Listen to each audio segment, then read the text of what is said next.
पतीच्या दीर्घायुष्यासाठी, कुटुंबाची प्रगती आणि समृद्धीसाठी हरतालिकेचं व्रत खूप महत्त्वाचं आहे असं मानलं जातं.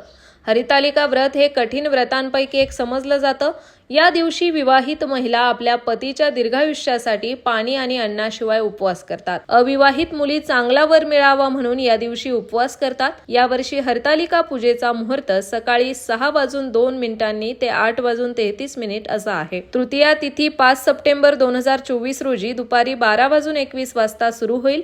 तृतीया तिथी 6 सप्टेंबर 2024 रोजी दुपारी 3:01 संपेल. हरितालिका व्रत येत्या 6 सप्टेंबर रोजी आहे. या दिवशी भगवान शिवाने देवी पार्वतीला पत्नी म्हणून स्वीकारलं होतं.